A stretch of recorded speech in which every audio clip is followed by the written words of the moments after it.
ആഹാ, ഇതാരും അറിയാമേ? എന്ത് പറ്റി, ഡ്യൂട്ടി മാറിയോ? ആ, ഇങ്ങനെയാണെങ്കിൽ ഡ്യൂട്ടി മാറേണ്ടി വരും. സൂസന് ലീവ് എടുത്തു. എല്ലാവരും ഈ മറിയാമ്മയെ പോലെയല്ല മേജർ സാബ്. സാബിനെ ഡിസ്ചാർജ് ചെയ്തിട്ട് ഇനി സൂസനെ ഡ്യൂട്ടിയിൽ ജോയിൻ ചെയ്യൂ.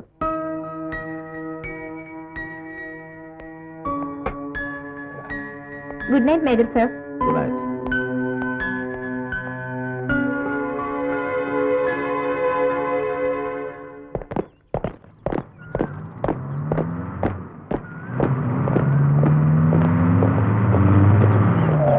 Good morning Susanna.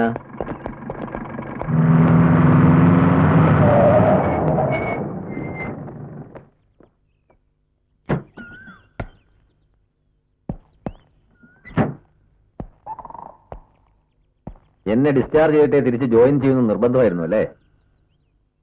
എന്നെ അത്രയ്ക്ക് വെറുപ്പ? എല്ലാവരെയും കാണുന്ന പോലെ എന്നെ കാണരുത് പ്ലീസ്. എന്നെ ഇങ്ങനെ ഇനി ശല്യപ്പെടുത്തരുത്. ഞാൻ ഒരുപാട് തെറ്റുകൾ ചെയ്തിട്ടുണ്ട്. അതൊക്കെ മേലിൽ ആവർത്തിക്കില്ല എന്ന് തീരുമാനവും എടുത്തു. Now I am serious. എനിക്ക് സൂസനെ ഇഷ്ടമാണ്. ഇത് ഞാൻ ഒരുപാട് കേട്ടുമടുത്ത വാക്കുകളാണ്. തന്നെയല്ല, നിങ്ങളൊരു മേജറാണ്, ഞാൻ വെറും ഒരു നേഴ്സും. ഞാൻ എവിടെയാണ് നിൽക്കുന്നതെന്ന് എനിക്ക് നന്നായി അറിയാം. മിലിറ്ററി ബാരക്കുകളിൽ സ്ഥിരം നടക്കാറുള്ള ഇതുപോലത്തെ ഒരു മൂന്നാംകിട പ്രണയ നാടകത്തിന് എനിക്ക് തീരെ താല്പര്യമില്ല. എന്നെ ഇതും പറഞ്ഞ് ശല്യപ്പെടുത്തരുത്. എന്റെ അപേക്ഷയാണ്. I am sorry.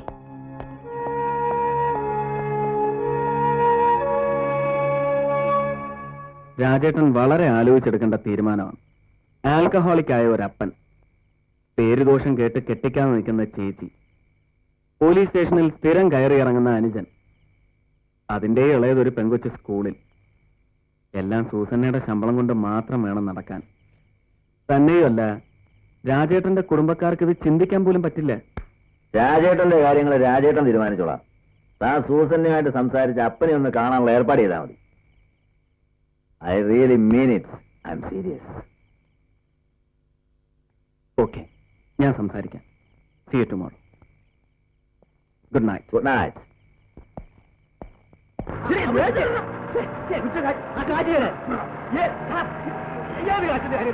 അപ്പൻ എന്റെ പോക്കറ്റിൽ നിട്ട കാശുകാരി ഞാൻ ചോദിക്കുന്നത്. ഈ കടിച്ചു മാറ്റി വെള്ളം അടിച്ചില്ലേ? അടിച്ചു.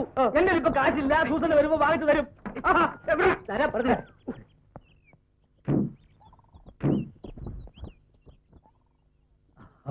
വന്നാട്ടെ വന്നാട്ടെ. ഞങ്ങൾ അപ്പനും മോനും തമ്മിലൊന്ന് സ്നേഹിക്കുകയായിരുന്നു. അവൻ അർജന്റായിട്ടൊരു 100 രൂപ വേണമെന്ന്. എന്റെ ഇവിടുന്ന കാശ് നമ്മൾ തമ്മിലാകുമ്പോ പറയാലോ, ഒരു 100 റുപ്പീസ് കിടന്നേ. ഏതായാലും മെനക്കെട്ടില്ലേ, ഒരു 100 റുപ്പീസ് കൂടെ ആയിക്കോട്ടെ. Okay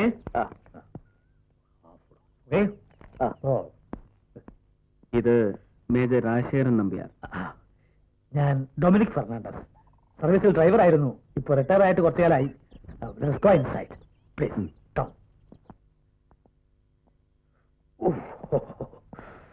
please please.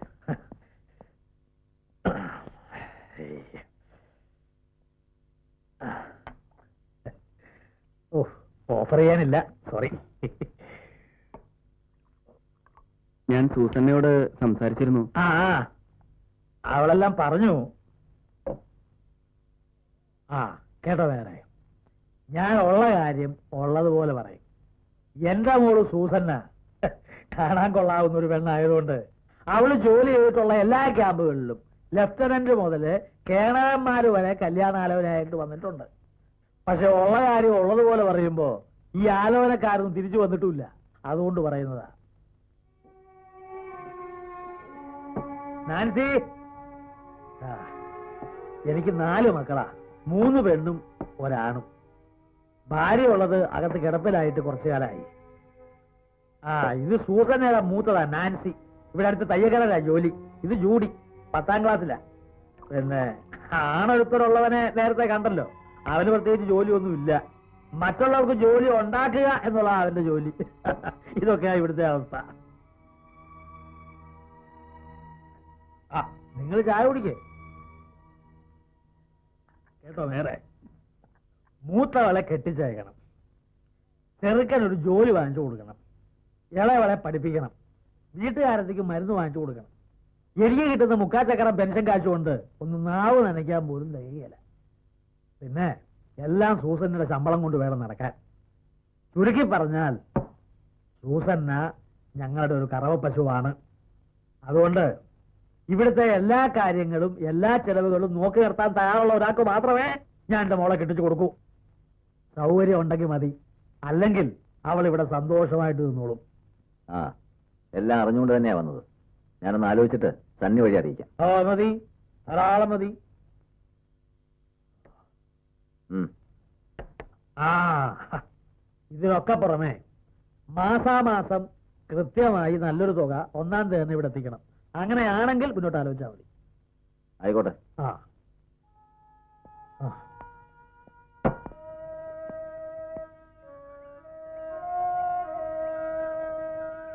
ഒന്നും വേണ്ടിയിരുന്നില്ല എന്നിപ്പോ രാജേട്ടന് തോന്നുന്നുവല്ലേ? ഇതുവരെ സൂസന്നയോട് എനിക്ക് സ്നേഹം മാത്രമേ തോന്നിയിരുന്നുള്ളൂ. ഇപ്പോ ഒരു വല്ലാത്ത സഹതാപം തോന്നുന്നു. അവരുടെ ചുറ്റുപാട് കണ്ടാൽ ആർക്കും സഹതാപം തോന്നും. രാജേട്ടന്റെ തറവാടിനെ കുറിച്ച് ഓർക്കുമ്പോ ഈ ബന്ധം ഒരിക്കലും അവർക്ക് സഹിക്കാനാവില്ല. ഈ ആവേശമൊക്കെ കഴിയുമ്പോൾ രാജേട്ടന് മറിച്ച് ചിന്തിച്ചാൽ ഒരുപാട് ജീവിതങ്ങൾ ഒരുമിച്ച് തകരും. അതാ എന്റെ പേടി. നോ, ഇത്രയും കാലം വേണ്ടാന്ന് വെച്ചിരുന്ന ഒരു കാര്യം ഇപ്പൊ ഞാൻ വേണമെന്ന് ആഗ്രഹിച്ചതും തീരുമാനിച്ചതും എല്ലാം ആലോചിച്ചിട്ട് തന്നെയാണ്. I want her. I am mad after her. സൂസന്നയുടെ അപ്പൻ പറഞ്ഞ എല്ലാ നിബന്ധനകൾക്കും ഞാൻ തയ്യാറാണ്. മാസം ഒരു തുക, നല്ലൊരു തുക കൃത്യമായി അവിടെ എത്തിച്ചേക്കാം. അമ്മ പ്രായമായിട്ടിരിക്കുകയല്ലേ, ഒരു അനുവാദം പോലും ചോദിക്കാതെ? അനുവാദം ചോദിക്കാൻ പോയാൽ നടക്കില്ല. ഇപ്രാവശ്യം അമ്മയുടെ പിറന്നാളിന് പോകുമ്പോ നീ കൂടെ വേണം. നീ വേണം അമ്മയോട് പറഞ്ഞ സമ്മതം മേടിക്കും. അമ്മാവന്മാർക്കും അമ്മായിമാർക്കും മറ്റുള്ളവർക്കും ഒക്കെ എതിർപ്പായിരിക്കും. ആർക്കും ഒരു ബുദ്ധിമുട്ടും വേണ്ട. കൂനൂരിൽ ഒരു രജിസ്റ്റർ മാരേജ്. ഞാൻ തീരുമാനിച്ചാൽ പിന്നെ തീരുമാനിച്ചാണെന്നറിയാമല്ലോ. സാമ്പാർ ഒഴിക്കാൻ ഒരു കുഴി അങ്ങോട്ട് കുത്തിക്കൂടെ? ഞാൻ കുത്തി തരണ. എടാ ചിറ്റപ്പാ, കുട്ടികൾക്ക് നോക്കിയോളമ്പടാ. അതെങ്ങനെയാ? രാജശേഖരൻ കുട്ടി വന്നാ പിന്നെ ദാഹം തീർത്ത് ചിറ്റപ്പനങ്ങ് വല്യപ്പനാകും. ഞാൻ നന്നായിട്ട് കഴിക്കും, ഇപ്പൊ കഴിച്ചിട്ടുണ്ട്. ഇനി കൂടി പോയാ ദേ ഇതുപോലെ ഒന്ന് വിയർക്കും. പക്ഷെ വേറെ ചില ആളുകൾ അങ്ങനെയല്ല. കുടിച്ച് ലക്കില്ലാണ്ട് ബാത്റൂമാണെന്ന് വിചാരിച്ച് അടുക്കളയിൽ പോയി മൂത്രമൊഴിക്കുക. ഞാൻ പ്രത്യേകിച്ച് ആരും ഉദ്ദേശിച്ച് പറഞ്ഞതല്ല, ഒരു പൊതു സ്വഭാവം പറഞ്ഞതേ ഉള്ളൂ. താൻ ഈ പൊതു സ്വഭാവം നിർത്താമോ? ഇപ്പൊ നിങ്ങൾക്ക് ആളെ മനസ്സിലായില്ലോ. ഇയാളെന്നെ അതൊക്കെ പോട്ടെ, രണ്ടുപേരോടായിട്ട് തന്നെ ചോദിക്കുക. ഇങ്ങനെ പിറന്നാൾ സദ്യ കൊണ്ട് നടന്നാ മതിയോ? എന്നാ ഇനി ഒരു കല്യാണ സദ്യ ഉണ്ടാൻ പറ്റുക? ആ സണ്ണി, അവനോട് ആ കാര്യം പറയുന്നത് ദേഷ്യ. അതുകൊണ്ട് നീയെങ്കിലും സമയം കളയാണ്ട് പെണ്ണ് കെട്ടാൻ നോക്ക്. കൂടി പോയാൽ ഒരു പിറന്നാൾ സദ്യക്ക് കൂടിയേ ഞാൻ ഉണ്ടാവുള്ളൂ. അതിനു മുമ്പെങ്കിലും ആ ആഗ്രഹം ഒന്ന് സാധിപ്പിച്ചു തന്നാ നന്നായിരുന്നു. വായരപ്പാ, ഇപ്രാവശ്യത്തെ വരവിന് ചില തീരുമാനങ്ങളൊക്കെ എടുത്തിട്ടുണ്ട്. അമ്മയോട് എല്ലാം വിശദമായിട്ട് പറയാം. കാശും സൗകര്യമൊക്കെ അല്പം കുറഞ്ഞാലും തിരക്കില്ല. നല്ല അന്തസ്വാഭിജാത്തിയുള്ള കുടുംബത്തിൽ പറഞ്ഞോളായിരിക്കണം. അത്രേ ഉള്ളൂ. ഒരു കാര്യം സമ്മതിച്ചേ പറ്റൂ. അവസാനം ഓപ്പോൾ കല്യാണത്തിന് സമ്മതം മൂടിയത് ഈ സന്നിധം എടുക്കൊണ്ട് തന്നെയാ. പിന്നെ ഉന്തിന്റെ കൂടെ എന്റെ തള്ളും കൂടി ആയിപ്പോ. അമ്മ എന്നോട് ഇതെന്നോട് പറയാൻ നിനക്ക് എങ്ങനെ ധൈര്യം വന്നു എന്ന് ചോദിച്ചതോടെ ഈ ചിറ്റപ്പം എന്നെ കമാന്നൊരു അക്ഷരം മിണ്ടിയിട്ടില്ല. അതാണ് അതിന്റെ കുറ്റം. ഞാനൊരു അക്ഷരം പറയാതെ ഗൗരവമായിട്ട് അങ്ങനെ നിന്ന ഓപ്പോൾക്ക് അറിയാൻ സംഗതി കുഴപ്പാണെന്ന്. അതുകൊണ്ട് എന്നെ ഓപ്പോൾ പെട്ടെന്ന് സമ്മതിച്ചത്. എന്റെ ചുമച്ചേ. എന്നാലും അവസാനം രാജേട്ടനൊരു നസ്രാണി പെണ്ണിനെ കിട്ടിയുള്ളൂ കെട്ടാൻ. ഇനി സണ്ണിച്ചായനും അവിടെ സുന്ദരിയായ വല്ല നേഴ്സിനെയും കണ്ടുവച്ചിട്ടുണ്ടോ ആവോ? ഉള്ളത് പറഞ്ഞ എനിക്കിപ്പോ സണ്ണിമോന്റെ കാര്യത്തിലാ പേടി. രാജശേഖരൻകുട്ടിക്ക് എന്തോ ആവാം. അപ്പനപ്പന്മാരെ സമ്പാദിച്ചിട്ടുണ്ടല്ലോ. ഇവിടെ അച്ചായം മരിച്ചതി പിന്നെ ഇവനെ മാത്രം കണ്ടുകൊണ്ടാ ഞാനും ഈ പെമ്പിള്ളേരും ജീവിക്കുന്നത്. അതുകൊണ്ടൊന്നും അമ്മച്ചി പേടിക്കണ്ട. നല്ല ആലോചന വന്നെങ്കിലേ തന്നെ കിട്ടും. ഞാൻ പിന്നെ കല്യാണമേ വേണ്ടാന്ന് പറഞ്ഞ് നടന്നെങ്കിലും സൂസന്നെ കണ്ടുമുട്ടിയപ്പോ എന്തോ ഒരു പ്രത്യേകത തോന്നി. അതുകൊണ്ട് കെട്ടുന്നു മാത്രം. സത്യം പറഞ്ഞ ഞാനും ഒരു ക്രിസ്ത്യാനി പെണ്ണിനെ പ്രേമിച്ചിരുന്നു. എന്താ അവളുടെ പേര്? എലിക്കുട്ടി. എലിക്കുട്ടി? എലിക്കുട്ടിയല്ലേ? എലിക്കുട്ടി. ഓ, ശരി. ഞാൻ ദിവസവും ഒരു ചെക്കന്റെ കയ്യിൽ അവൾക്ക് എഴുത്തും കൊടുത്ത് വിടുമായിരുന്നു. പറഞ്ഞിട്ട് കാര്യമൊന്നുമില്ല. അവസാനം അവൾ ആ ചെക്കന്റെ കൂടെ ഒളിച്ചോടിപ്പോയി. പിന്നെ ഞാൻ ഈ നാണം കെട്ട പ്രേമം എന്നുള്ള പണിക്ക് പോയിട്ടില്ല. അതൊക്കെ പോട്ടെ. ഈ വിവാഹ സമ്മതം ആഘോഷിക്കാൻ ചിറ്റപ്പന്റെ ചെലവിൽ നല്ല നാടൻ തെങ്ങുകൾ വരുന്നുണ്ടെന്ന് പറഞ്ഞിട്ട്? ചിറ്റപ്പന്റെ ചെലവിലല്ല, ചിറ്റപ്പന്റെ വകയായി രാജശേഖരൻ കുട്ടിയുടെ ചെലവിൽ അതിന് ഏർപ്പാട് ചെയ്തിട്ടുണ്ട്. അത് പിന്നീട് വരും. അതുകൊണ്ട് താറാവ്, കോഴിയിറച്ചി, കാളയിറച്ചി മുതലായ കള്ളിന്റെ കൂട്ടുകാരെ പ്രത്യേകം ഞാൻ ഈ വേദിയിലേക്ക് ക്ഷണിച്ചുകൊള്ളുന്നു. അമ്മച്ചിയും പിള്ളേരും അവരെ വേഗം ഇങ്ങോട്ട് ആനയിക്കാൻ ഞാൻ താല്പര്യപ്പെടുന്നു. നമസ്കാരം. എങ്ങനെയുണ്ട്?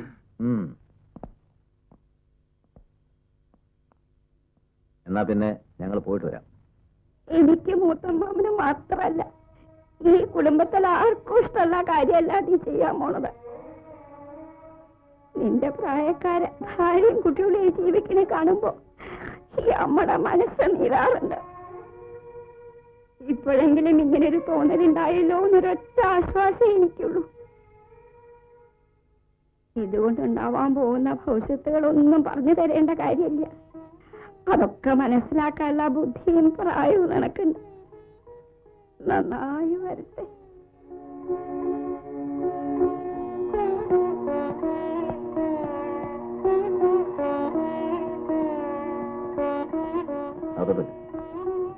ഞങ്ങൾ എതിർത്താലും നീ ഇത് നടത്തുമെന്നറിയാം. കൂന്നൂരിൽ വെച്ച് രജിസ്റ്റർ മാരേജ് ചെയ്യാനാണ് പ്ലാൻ എന്ന് പറഞ്ഞു. ആയിക്കോട്ടെ, പക്ഷെ ഞങ്ങളെ ആരും അങ്ങോട്ട് പ്രതീക്ഷിക്കണം. ഓ, കാര്യങ്ങളൊക്കെ കഴിഞ്ഞ് സൗകര്യം പോലെ ഇങ്ങോട്ടൊക്കെ വരിക. നീ കയറ്.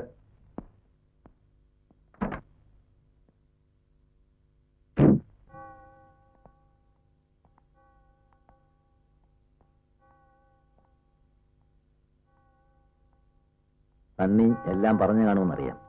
എങ്കിലും ഒന്നുകൂടി പറയാണ്, എന്റെ വീട്ടുകാരുടെ സമ്മതം ഞാൻ വാങ്ങിക്കഴിഞ്ഞു. സൂസന്നയുടെ അപ്പൻ പറഞ്ഞ എല്ലാ നിബന്ധനകൾക്കും ഞാൻ തയ്യാറുമാണ്. ഇനി സൂസന്നയുടെ തീരുമാനമാണ് എനിക്കറിയേണ്ടത്. ഇപ്പൊ തന്നെ പറയണമെന്നില്ല, സാവകാശം ആലോചിച്ച് പറഞ്ഞാൽ മതി. ഞാൻ കോട്ടയസ് വഴിയാ പോകുന്നത്. ഡ്രോപ്പ് ചെയ്യാം? വേണ്ട, ഞാൻ നടന്നു പോയിക്കോളാം. ഞാൻ ഡ്രോപ്പ് ചെയ്യാടോ. വന്നേ.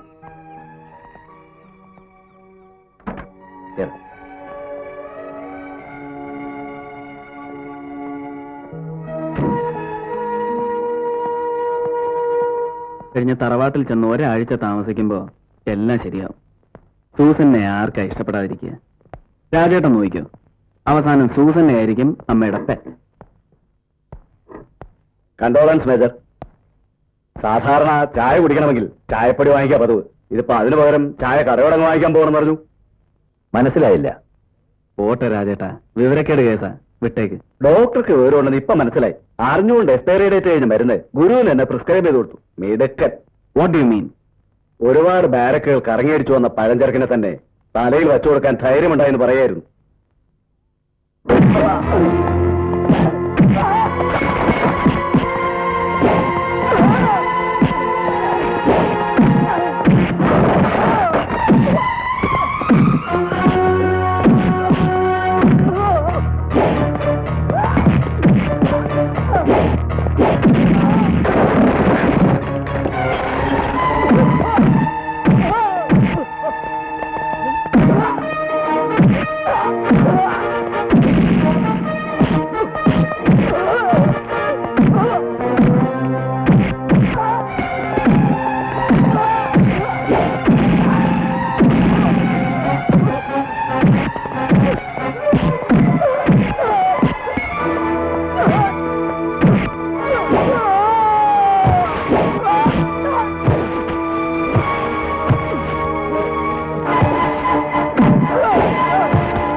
No, Sally!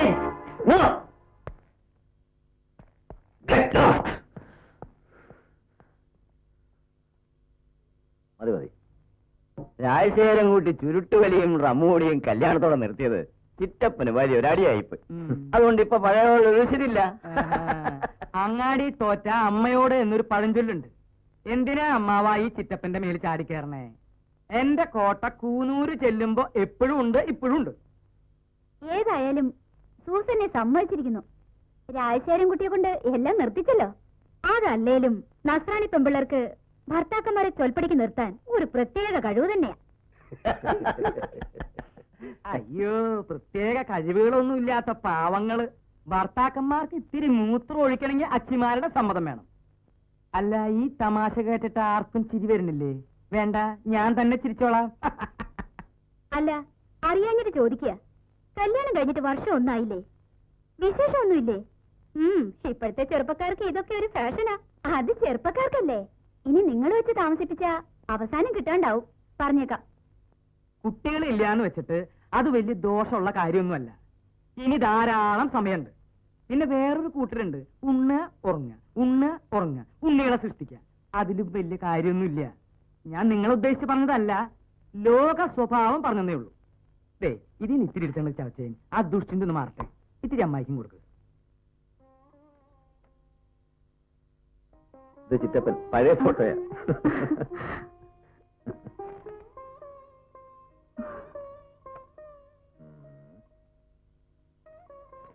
ധാരാണറിയോ? ആരാ? അറിയില്ല. ആ?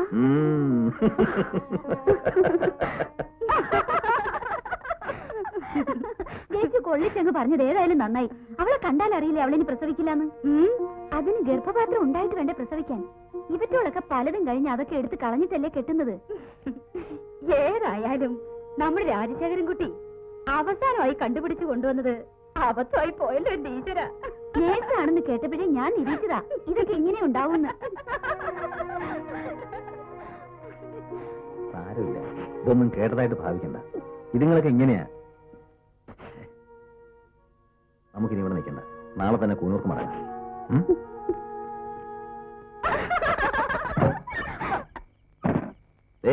രണ്ടും മര്യാദയ്ക്ക് സംസാരിച്ചോണം. നേരത്തെ ഞാനൊന്നും പറയാതിരുന്നത് പോട്ടേന്ന് കരുതിയ. മൂത്തമ്മായിയുടെ മൂത്തമോ അമേരിക്കയിൽ നിന്നൊരു മദാമയല്ലേ കെട്ടിരിക്കണേ? മദാമയെ നേഴ്സാണെന്നാണല്ലോ കേട്ടത്. ചെറിയമ്മായിയുടെ വീട്ടിലൊരെണ്ണം ഡൈവോഴ്സായി നിൽപ്പില്ലേ?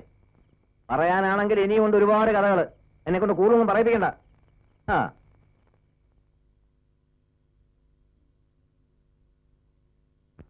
സാവിത്രിയും രുക്മിണിയും വന്ന് കരച്ചിലായിരുന്നു. നീ എന്തോ പറഞ്ഞു എന്നും പറഞ്ഞു. അമ്മ അവരെന്താ പറഞ്ഞെന്നറിയോ? അതൊക്കെ ശരിയായിരിക്കും. നീ അന്യജാതിയിൽപ്പെട്ട ഒരു പെണ്ണിനെ കല്യാണം കഴിച്ചു കൊണ്ടുവന്നപ്പോ തന്നെ ഈ കുടുംബത്തിന്റെ മാനം പോയി. എല്ലാവരുടെ മുമ്പിലും ഒന്ന് തോറ്റു. രണ്ടാമതും തോൽപ്പിക്കരുത്. ഇനി സമയം കളയാണ്ട് വല്ല ഡോക്ടർമാരെയോ മറ്റോ കാണിക്കുക. കുടുംബം അന്യം നിന്ന് പോണത് മാത്രമാണോ? ഉള്ള സ്വത്ത് മുഴുവൻ കൊത്തിപ്പറിക്കാനാ എല്ലാരും കാത്തു നിൽക്കണമെന്ന് ഓർമ്മ വേണം. ഏതാണ്ട് ഒരു തെരുവ് വേശിയെ കല്യാണം കഴിച്ചുകൊണ്ടിരുന്ന പ്രതീതിയാ ഇപ്പോഴും തറവാട്ടിൽ. ഇനി അങ്ങോട്ടേക്കില്ല. അഥവാ പോകുന്നെങ്കിൽ തന്നെ ഞങ്ങൾക്കൊരു കുട്ടി ഉണ്ടായിട്ടേ ഉള്ളൂ. ഇക്കാലത്ത് ഇതൊക്കെ ഒരു പ്രോബ്ലമാണ്. ഡോക്ടർ രാജലക്ഷ്മി എനിക്ക് പേഴ്സണലായിട്ട് അറിയാം. The best gynaecologist in town. ഞാൻ വിളിച്ചു പറയാം, രണ്ടുപേരും കൂടി ഒന്ന് കാണും. That's all.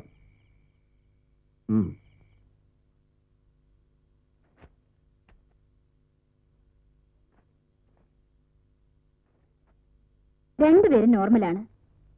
വളരെ റെയർ ആണെങ്കിലും നോർമലായ ദമ്പതിമാരിൽ കുട്ടികളുണ്ടാവാത്ത ഒരവസ്ഥയുണ്ട്. 10-15 വർഷങ്ങൾ കാത്തിരുന്നിട്ട് കുട്ടികളുണ്ടായി എത്രയോ കേസുകളുണ്ട്. പിന്നെ ഈശ്വരനോട് പ്രാർത്ഥിക്കുക. കുറച്ചുകൂടി നോക്കിയിട്ട് വേണമെങ്കിൽ ആർട്ടിഫിഷ്യൽ ഇൻസെമിനേഷൻ ട്രൈ ചെയ്യാം.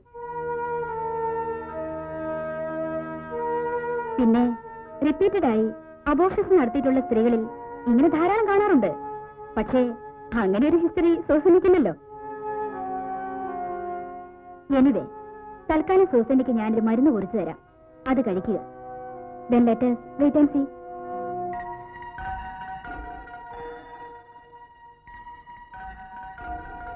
കേട്ടോ മേറെ, ഞാൻ ഉള്ള കാര്യം ഉള്ളതുപോലെ പറയും.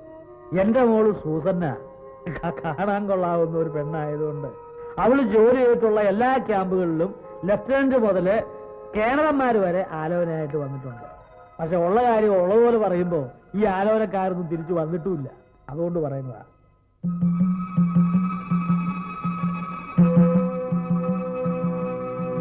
ഒരുപാട് ബാരക്കുകൾ കറങ്ങിയടിച്ചു വന്ന പഴഞ്ചരക്കിനെ തന്നെ തലയിൽ വെച്ചു കൊടുക്കാൻ ധൈര്യമുണ്ടായെന്ന് പറയുകയായിരുന്നു. അതിന് ഗർഭപാത്രം ഉണ്ടായിട്ട് വേണ്ട പ്രസവിക്കാൻ. ഇവറ്റോടൊക്കെ പലതും കഴിഞ്ഞ് അതൊക്കെ എടുത്ത് കളഞ്ഞിട്ടല്ലേ കെട്ടുന്നത്. നീ അന്യജാതിയിൽപ്പെട്ട ഒരു പെണ്ണിനെ കല്യാണം കഴിച്ചു കൊണ്ടുവന്നപ്പോ തന്നെ ഈ കുടുംബത്തിന്റെ മാനം പോയി. എല്ലാവരുടെ മുമ്പിലും ഒന്ന് തോറ്റു. രണ്ടാമതും തോൽപ്പിക്കരുത്.